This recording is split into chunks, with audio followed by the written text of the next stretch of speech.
Hi guys, welcome to T-Files TV. We are back again with the latest gossip. Nyaya dziri kupisa dziri kutenderera pasocial media.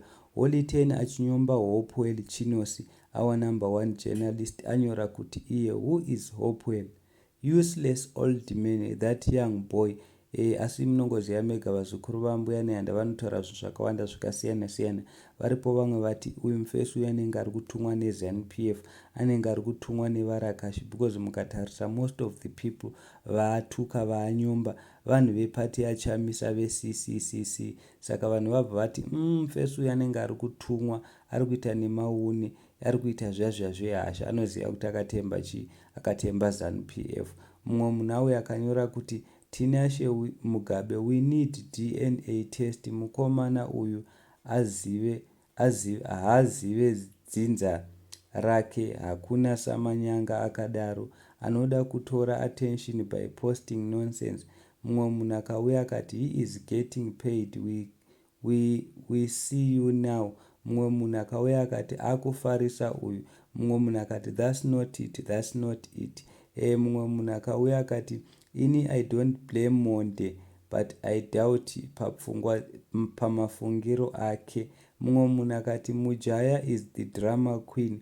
Mumwe munhu akati Holy Ten hapere trust me. Mumwe munhu akati tuma roll on tunodherera shuwa, hasha dzese mukupfupika, hanzi hasha dzake dziri mukupfupika.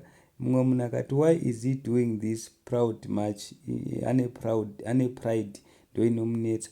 Mumwe munhu akati mazuva ano vari pamaperiods baba vanonzi Holy Ten. Mumwe munhu akati vanhu vakufarisa kunze uku kunge twuvana twaona vaenzi. Mumwe munhu akati so takura blue ticked him. Mumwe munhu akauya akati apedza navo vese mukomana ozoti I was hacked.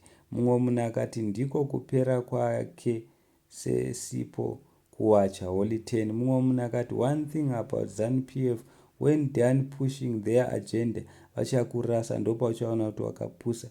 Mumwe munhu akati musoro kukura hawo asi hauna brain iwe Holy Ten. Mumwe munhu akati Hopewell doesn't owe us anything, he is not a politician, he is not useless, he has definitely opened the eyes of many. Mumwe munhu akauya akati a wise man once told me to respect my elders except kana vari veZANU-PF chete.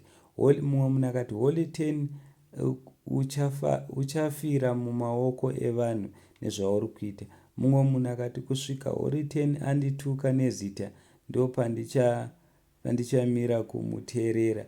Mumwe munhu akati if looking for relevance was a person, I'm glad I'm not his fan. Mumwe munhu akauya akati uyu akutongotsvaga relevance zvimatama zvinenge magaro. Mumwe munhu akati akauraya munhu uyu akutomhanya bani akupenga. Mumwe munhu akati uyu akupera chete. Mumwe munhu akati mind your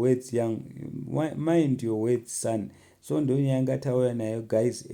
It seems Holy Ten ari ngoenderera mberi achinyomba vanhu, achituka vanhu, hatizivi kuti what is the motive behind. Please comment down below mutiudze kuti kana makatarisa ari kutumwa here kana kuti chii chiri kumboitika, because varipo vanhu vari kudedzera kuti uyu anenge ari kutumwa neZANU-PF. Ndo zviripo chete, because musakanganwe pangoma yaWinky D akaimba paakafeature Winky D akadedzera kuti I was forced. Ari kungoenderera achinonyomba vanhu vepati yachamisa. So thank you so much guys, don't forget to subscribe to our channel. I'm out.